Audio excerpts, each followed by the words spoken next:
Hi, imagine this. Your best friend lives in another city, and one day he asks you to come over urgently.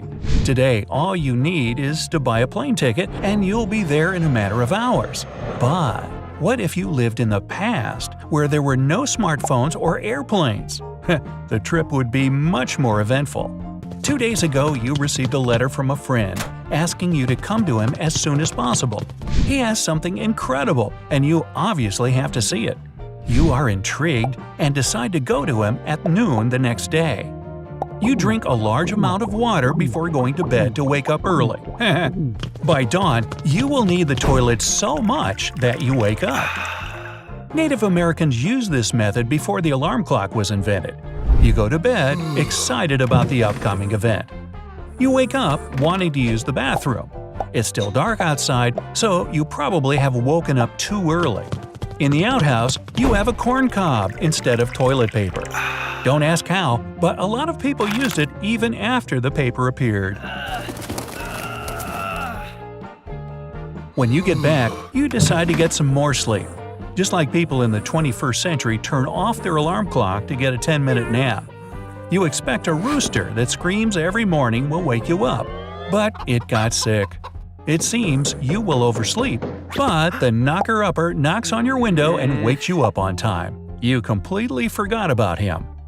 In many cities where people worked in factories, there was a knocker-upper, a man whose profession was walking past the houses to wake people up so they were not late for work. They walked with a long stick and knocked on the windows. You're going to brush your teeth, so you grind some oyster shells into powder. Then you rub it into your teeth to scrape off the plaque. Before the toothbrush was invented, people used everything, even charcoal. And in Europe, rich people had black, dirty teeth because of sugar. It was a very expensive product, and poor people would blacken their teeth to seem rich. Well, you're definitely not a fan of this fashion. Without proper dental hygiene, life might seem bad, but it wasn't quite true back then. Unprocessed food, such as wheat, rice, fruit, and veggies, was natural and safe, protecting teeth and making them even stronger. You want to have breakfast, so you go to the baker's.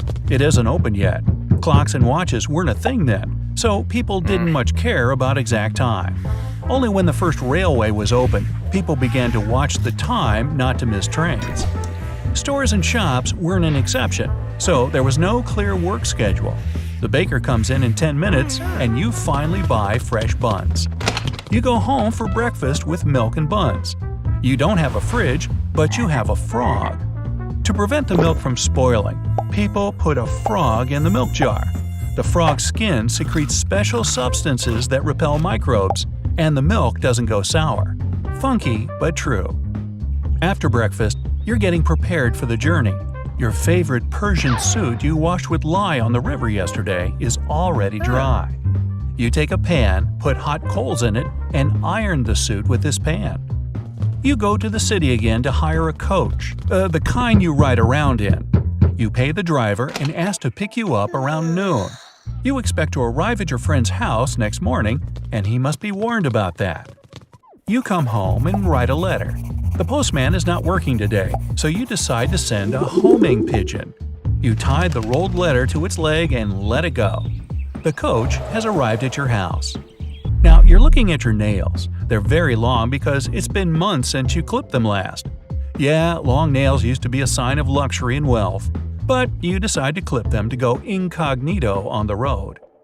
There were no nail clippers in the old times, so people used knives instead, or even sharpened shark's teeth. It was a long and tedious routine, and nobody could be bothered with that. Working classes didn't think of their nails at all, breaking them in the process of work. Just before walking out, you put a smelling box in your pocket. Such boxes contained a sponge dipped in perfume and was used instead of cologne. Washing wasn't common then and was even believed to be harmful, so people got rid of body smell as best they could with the help of those perfume boxes. The journey has finally begun. The driver has a detailed atlas map instead of GPS. You have to ride about 200 miles, almost all day and all night. It's good you brought a book with you, so the trip's going well. But suddenly, you come to a river. The map shows a road, though. It was last updated more than a year ago, so the road has already been washed out by the rain. You have to go around the river. Detailed atlases were created to make it easier to navigate. They showed all the roads, localities, and inns. But while some were updated every month, others only once a year. You arrive in the city almost at night. Luckily, your friend has been waiting patiently at the gates all this time. And of course, he wasn't mad at you in the least. Half-day waiting was a mere trifle in a world where time was not yet so important. You can't wait to find out why you came here. Your friend promises to show you something as soon as you come to his place. There, you meet his family. Everyone is wearing beautiful outfits, and you take your Persian suit out of the suitcase. Your friend invites you all to the backyard. He lines everyone up. You don't understand what's going on, but you do what he says. You'll have to wait for a little while, he says. Wait for what? You're asking. At this moment, a tall man appears near the crowd with a strange tripod device. Photography, the friend answers. This word means nothing to you, but you continue to stand. The man with the camera asks you to stay still and say the word prunes. It was prunes, not cheese, people used to say when photographed. It gave the mouth a more serious and noble look. It was also difficult to smile for 15 minutes, the time of making just one shot. And besides, showing those teeth wasn't a very good idea. That's why people from old photos were so serious looking. After the photography, you can't believe what happened. Life is captured in a tangible image. You're shocked by this technology and sure that the future is near. We live in a new era, in the 19th century. What a time to be alive! Now we go back to the 21st century. You have finally arrived at your best friend.